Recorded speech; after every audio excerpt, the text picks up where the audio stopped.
అందరికీ నమస్తే. Welcome to our channel. This is Rekha. సభ్య సమాజం తలదించుకునే వ్యాఖ్యలు కొండా సురేఖ చేసింది.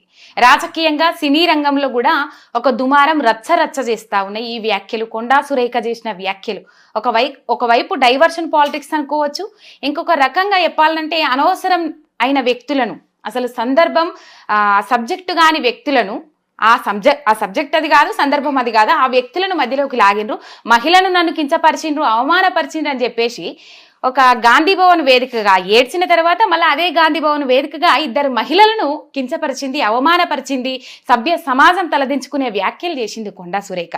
ఆ అంశం గురించి మనతో మాట్లాడడానికి రజనీ సాయిచంద్ బీఆర్ఎస్ నాయకురాలు ఉన్నారు, వారితో మాట్లాడదాం. నమస్తే.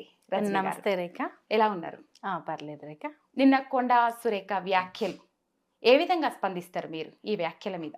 ఒక మంత్రి అంటే ఈ రోజు వరకు మనం రాజకీయ రంగంలో చూసుకుంటే చాలా మందిని చూసాం. కొండా సురేఖ గారి రాజకీయ అనుభవం ముందు ఈ రోజు ఆమె చేసిన వ్యాఖ్యలు అనేవి సిగ్గుతో తలదించుకోవాల్సిన అవసరం ఉంది. సభ్య సమాజం అనే కాదు, అసలు మంత్రిగా మాట్లాడకు, మహిళగా మాట్లాడు, పోనీ మనిషిగా మాట్లాడు. అసలు నువ్వు మంత్రికున్న విలువ పోయింది, మహిళకున్న విలువ పోయింది, మనిషికున్న విలువను కూడా తీసేసింది ఈరోజు కొండా సురేఖ గారు. ఒకటి, ఇందాక మీరు మాట్లాడుతూ ఒక మాట అన్నారు, గాంధీ భవన్ వేదికగా సోషల్ మీడియాలో ఒక పోస్ట్, ఎవరో అన్నోన్ పర్సన్ చేసిన ఒక పోస్ట్కి నా మీద ఈ రకంగా పోస్ట్ చేశారని కంటతరి పెట్టుకున్న మహిళ కొండా సురేఖ గారు. అందరం బాధపడ్డాం, చింతించినాం. హరీష్ రావు గారు లాంటి వాళ్ళు సైతము దాన్ని ఖండిస్తూ కొండా సురేఖ గారికి సపోర్ట్గా మాట్లాడిర్రు. అంటే పార్టీలకు అతీతంగా మీరు కంటతర పెట్టిర్రని చెప్పేసి అందరము బాధపడ్డాం కదా. మరి 24 గంటలు తిరిగే లోపు ఒక మహిళను పట్టుకొని, లేదు సినిమా రంగంలో ఆ ఫ్యామిలీకి ఒక క్రేజ్ ఉంది, లేదు రాజకీయ రంగంగా కూడా కేటీఆర్ గారి మీద అవమానకరంగా వ్యాఖ్యలు చేయడము, సమంత గారికి సినిమా ఇండస్ట్రీలో ఆమె ఎన్నాళ్ళ సుదీర్ఘమైన ప్రయాణం ఉంది, అట్లా నోటికొచ్చినట్టు అసలు ఆ మాటలు ఇప్పుడు రిపీట్గా మాట్లాడాలంటే కూడా అంత జుగుత్సాకరంగా ఎలా మాట్లాడగలిగిర్రు? మీరు చేసే రాజకీయం ఇదేనా? మీరు చూసిన రాజకీయం ఇదేనా? అంటే 10 ఏళ్ల పాటు తెలంగాణలో బీఆర్ఎస్ పార్టీని చూసాము, అంతకుముందు తెలంగాణ రాకముందు కూడా చూసాము. కానీ ఇంత నీచమైన సంస్కృతిని మాత్రం ఇప్పుడు కాంగ్రెస్ పార్టీ, రేవంత్ రెడ్డి గారి నాయకత్వము, ఈరోజు కొండా సురేఖ గారు మాట్లాడడము మేము అనలేకపోతున్నాం. మీరు మాట్లాడింది మేము బయటికి చెప్పలేకపోతున్నాం. మీరు క్షమాపణ చెప్పినా ఆ మాటల్ని వెనక్కి తీసుకునే మాటలేనా అవి? ఏ రకంగా మీరు ఇండస్ట్రీని అవమానించడం కానీ, రాజకీయంగా దుమారం లేపే మాటలు ఎట్లా మాట్లాడతారు? 2 అంశాలు తెర మీద ఉన్నాయి ఇప్పుడు. హైడ్రా ఒకటి, రైతు రుణమాఫీ ఒకటి. అవి సాగుతా ఉన్న క్రమంలో కొండా సురేఖ ఇట్లాంటి వ్యాఖ్యలు చేయడాన్ని ఎట్లా చూస్తారు మీరు? దేనికోసం? ఈ రోజు వరకు ప్రజా సమస్యల గురించి మాట్లాడమనండి, మహిళలకు వాళ్ళు ఏదైతే ఇచ్చిన హామీల గురించి మాట్లాడండి. అరే వానాకాలం సీజన్ అయిపోయింది, రైతు భరోసా గురించి మాట్లాడమనండి. పోనీ రుణమాఫీ ఎంతమందికి అయిందో దాని గురించి, ఎంత బడ్జెట్ రిలీజ్ చేశారో దాని గురించి, 17,000 కోట్లు మాత్రమే రిలీజ్ చేశారు కదా, 40,000 కోట్లు అవసరం ఉంటే దాని గురించి మాట్లాడమనండి. ప్రజా సమస్యలను పక్కన పెట్టి, వాళ్ళు ఇచ్చిన 6 గ్యారంటీలను పక్కన పెట్టి, వాళ్ళ హామీలను పక్కన పెట్టి, ఈరోజు హైడ్రా పేరుతో ఎంత విధ్వంసం. అసెంబ్లీలో మొట్టమొదటి అసెంబ్లీ సమావేశంలో ఇదే కాంగ్రెస్ పార్టీ బీఆర్ఎస్ పార్టీ విధ్వంసం చేసిందని మాట్లాడారు. బీఆర్ఎస్ పార్టీ విధ్వంసం చేయలే, పునర్నిర్మాణం చేసింది, తెలంగాణను బంగారు తెలంగాణ దిశగా నడిపించింది. అది ఈరోజు హైదరాబాద్ బస్తీలకు పోయి అడిగితే చెప్తారు, పల్లెళ్ళకు పోయి అడిగితే చెప్తారు, రైతులను అడిగితే చెప్తారు, మహిళలను అడిగితే చెప్తారు. కానీ వీళ్ళు చేసిన విధ్వంసము కళ్ళకు గట్టినట్టు కనబడుతుంది. హైకోర్టు కదా మొట్టికాయలు వేసింది. మీకేం రైట్ ఉంది? మీ చట్టాన్ని, మీరు హైడ్రాన్ని మేము రద్దు చేస్తాము, మీరు చేస్తున్న పనేంది అని చెప్పేసి హైకోర్టు కదా వీళ్ళని నోటికొచ్చినట్టు మొట్టికాయలు వేసి తిట్టింది. అయినా కూడా ఈరోజు వీళ్ళు డైవర్షన్ పాలిటిక్స్ ఏం లేదు, రాజకీయంగా ప్రజలకు మేలు చేయనప్పుడు వ్యక్తిగతంగా నోటికొచ్చిన చిల్లర మాటలు మాట్లాడడము. కేటీఆర్ గారిని ఈరోజు హైడ్రా విషయంలో ప్రజలు కోరుకున్నారు. కేటీఆర్ అన్నారు రండి, మీరు హైదరాబాద్ నగరాన్ని ఇంత అభివృద్ధి చేస్తుంటే చేసిన తర్వాత ఈ రోజు ఇంత విధ్వంసం జరుగుతుంది, మీరు వచ్చి క్వశ్చన్ చేయండి, మా దగ్గరికి రండని ప్రజలు పిలిస్తే కేటీఆర్ అన్న ప్రజల దగ్గరికి వెళ్ళిండు. ఆ వెళ్తున్న క్రమంలో ప్రజల నుంచి వస్తున్న ఆదరణ కావచ్చు, ప్రజలకు అండగా నిలబడతాడని కావచ్చు, వీళ్ళు ఈ రోజు వ్యక్తిగతంగా చిల్లరగా మాట్లాడడము, ఏది పడితే అది నోటికొచ్చినట్టు. ఇన్నాళ్ళ రాజకీయ చరిత్రలో మహిళగా కొండా సురేఖ గారికి తెలియదండి రాజకీయ రంగంలో ఎంత కష్టం ఉంటుంది, మహిళలు ఉద్యోగ రంగాల్లో ఎంత కష్టపడుతున్నారు, సినిమా రంగంలో ఏ రకంగా నెట్టుకు రాగలుగుతున్నారు అని చెప్పేసి వాళ్ళ వ్యక్తిగత జీవితాలు వీళ్ళకి ఎందుకంటే ఎవరికైనా ఉంటాయి. కొండా సురేఖ గారికి లేరా? వాళ్ళ కుటుంబం లేదా? ఇంకొకరికి లేదా? కుటుంబ విషయాలు, వ్యక్తిగత విషయాలను రాజకీయాలకు ముడిపెట్టి నోటికొచ్చినట్టు మాట్లాడే హక్కు వీళ్ళకి ఎక్కడిది? ఏ రకంగా నువ్వు మళ్ళీ వచ్చి ఒక్క మాట క్షమించమని మాట్లాడను. మానసికంగా ఒక సింగిల్ ఉమెన్ గా తను పడ్డ బాధను ఈ రోజు నువ్వు ఎట్లా వెనక్కి తీసుకురాగలుగుతావని? సొసైటీలో ఒక నేమ్ ఉంది, తనకంటూ ఒక పర్సనల్ లైఫ్ ఉంది. ఇప్పుడు సమంత గారికి కావచ్చు, ఇప్పుడు కేటీఆర్ గారిని మీరు వ్యక్తిగతంగా టార్గెట్ చేయడానికి చేసిన లేదు, మీరు చేస్తున్న హామీలు వీటిని నెరవేర్చకుండా మీరు చేస్తున్న పనులకి, లేదు హైడ్రా పేరుతో మీరు చేస్తున్న విధ్వంసానికి, ప్రజల నుంచి వస్తున్న తిరుగుబాటుకి ఏదో ఒక రూపంలో ప్రజలు దీన్ని మాట్లాడుకోవద్దు అంటే మనం డైవర్షన్ పాలిటిక్స్ చేయాలి. రైట్, కంప్లీట్ గా డైవర్షన్ పాలిటిక్స్ అంటారా? ఖచ్చితంగా నోటికి అదుపు లేకుండా ప్రవర్తించిన తీరును అనేది ఎవ్వరు కూడా సహించరండి. ఈరోజు రాజకీయంగా చైతన్యం అవసరం. 30 ఏళ్ళ సుదీర్ఘ రాజకీయ జీవితం మీది. సరే, మీరు ఏ రకంగా రాజకీయాలు చేసిరు అనేది ప్రతి ఒక్కరికి తెలుసు. వరంగల్ బిడ్డలకు తెలుసు, తెలంగాణ ఉద్యమ సందర్భంగా తెలుసు. మీ రాజకీయాన్ని ఏ రోజు తెలంగాణ ప్రజానికం మెప్పు పొందిన రాజకీయాలు కావు ఇవి. అయినప్పటికీ కూడా సహించినాం, కానీ ఈరోజు సహించాం. మీరు ఎట్లా అంటే అట్లా మాట్లాడితే సహించే స్థాయిలో బీఆర్ఎస్ పార్టీ లేదు, బీఆర్ఎస్ పార్టీ శ్రేణులు లేరు. ఇంకొకటి, ఈ రోజు వరకు అనేక సందర్భాలు చూస్తున్నాం. బీఆర్ఎస్ పార్టీ నాయకులు సరే సోషల్ మీడియా వేదికగా అంటే ఎవరన్నా పోస్ట్ పెట్టొచ్చు అంటే ఈరోజు మమ్మల్ని కూడా నోటికి వచ్చినట్టు విమర్శిస్తున్నారు. అంటే మరి మీరు కాంగ్రెస్ పార్టీ వాళ్ళు చేయిస్తురా?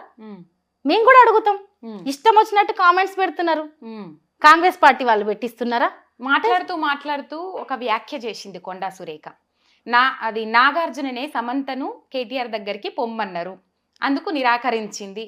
అందుకని ఇప్పుడు దీన్ని మనము ఒక లాజిక్ పాయింట్లో తీసుకుపోవాలి. ఒకవేళ నిరాకరించినప్పటికీ ఎన్కన్వెన్షన్ కూలగొట్టాలి కదా. అప్పుడే ఒకటి మీ కుటుంబాల్లో ఇలా జరుగుతుందా?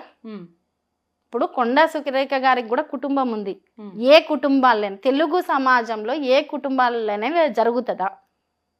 ఒక మామ అలా మాట్లాడతారా? ఒకటి. రెండవది, అసలు అది మాట్లాడుకోవడానికి కూడా చాలా అసహ్యంగా ఉంది కదండి. మీరు రాజకీయ నాయకులు, మీరు ఏం మాట్లాడతారనే విచక్షణ మీరు కోల్పోతే సమాజము ఏ రకంగా మిమ్మల్ని యాక్సెప్ట్ చేస్తుంది?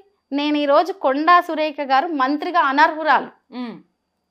మీరు తెలంగాణ సమాజంలో ఒక మంత్రి మీద ఒక దృష్టి ఉంటుంది, మీరు ఏం పనులు చేస్తున్నారు, ఎట్లా మాట్లాడుతున్నారు, తెలంగాణ సమాజం పట్ల ఏ బాధ్యత ఉంది అని చెప్పేసి మీరు మాట్లాడిన మాటలు చూస్తే అర్థమవుతుంది మీకు ఏం బాధ్యత ఉంది అనేది. రెండవది, నాగార్జున గారు కావచ్చు, సమంత గారికి కావచ్చు, నాగ చైతన్య గారికి కావచ్చు, ఇటు బీఆర్ఎస్ పార్టీకి కావచ్చు, ఏ రకంగా మీరు మాట్లాడిన మాటలు ఒక వ్యక్తితో లేకపోతే సమాజ కుటుంబ వ్యవస్థను కించపరిచేటట్టు ఉంది, సినిమా వ్యవస్థను కించపరిచేటట్టు ఉంది, ఒక సింగిల్ ఉమెన్ ని కించపరిచే విధంగా ఉంది. రాజకీయ కోణంలో భవిష్యత్తులో రాజకీయ రంగంలోకి రావాలనుకున్న మహిళలను ఇబ్బంది పెట్టే విధంగానే ఉంది.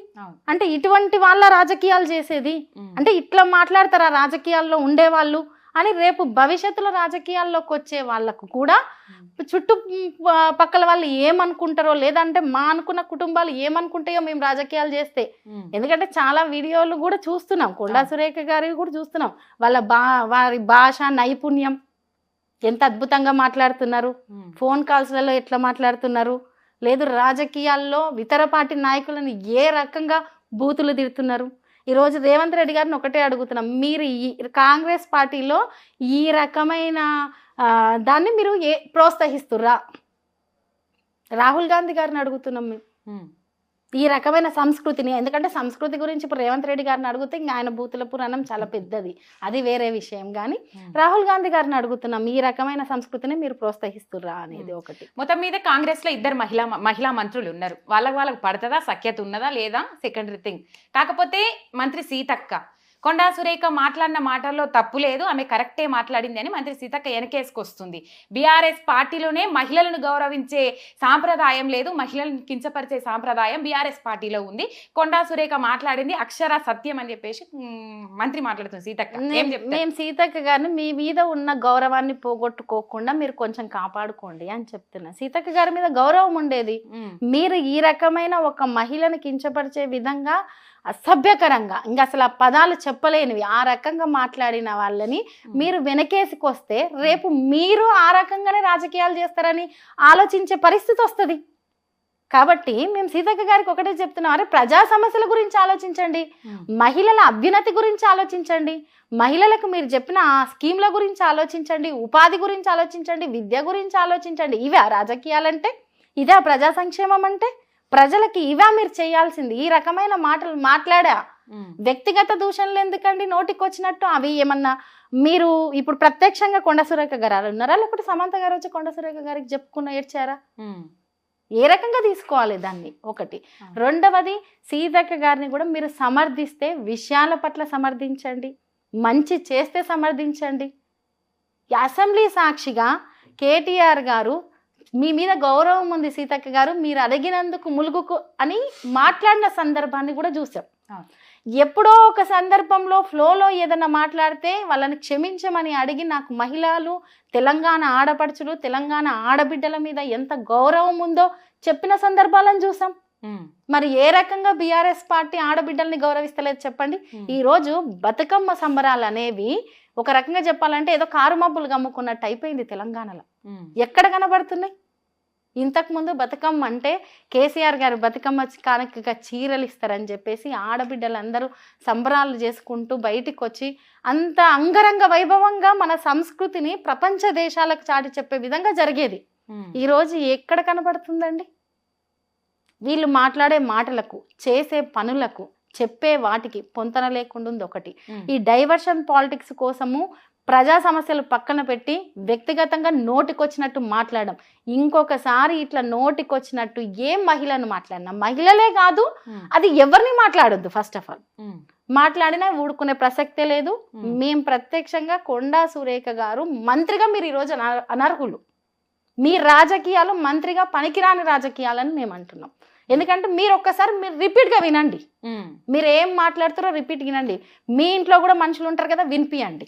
వాళ్ళకి వినేటట్టు కూడా లేవు రజనీ గారు, అవి వాళ్ళు కూడా వినేటట్టు లేవు. రైట్. మొత్తం మీద ఫైనల్గా ఇట్లాంటివి మళ్ళీ రిపీట్ కాకుండా రేవంత్ సర్కార్కి మీరు ఏం సూచన చేయదలుచుకున్నారు? ప్రజాపాలన అన్న పేరుతోటి మీరు చేస్తున్న పాలన ఏంటి? మీరు విచక్షణ రహితంగా మీరు మాట్లాడడమే కాకుండా మళ్ళీ మీ కింద నాయకత్వాన్ని, మీతో పాటు ఉన్న తోటి నాయకత్వాన్ని విచక్షణ రహితంగా తయారు చేయడం ఏంది? మీరు ఫస్ట్ ప్రజా సమస్యల గురించి పట్టించుకోండి, రైతు బంధు గురించి పట్టించుకోండి. మీరు రైతు భరోసాని ఇంకా ఎక్కువనే చెప్పారు, మేము మా ఇచ్చిన రైతు బంధు గురించి పట్టించుకోండి. రుణమాఫీ విషయంలో బయటికి రండి. ఈ రోజు హైదరాబాద్ గల్లీకి రండి. హైడ్రా పేరుతో జరుగుతున్న విధ్వంసాన్ని, పేదల బతుకులు ఏ రకంగా బయట నడి రోడ్డు మీద పడ్డాయో చూడండి. మీరు ప్రజా సమస్యలను పట్టించుకోకుండా ప్రతిసారి బీఆర్ఎస్ పార్టీ కొట్లాడుతుంది. మీరు డైవర్షన్ పాలిటిక్స్ చేస్తే మేము ఏ రకంగా బుద్ధి చెప్పాలో ఆ రకంగానే బుద్ధి చెప్తాము.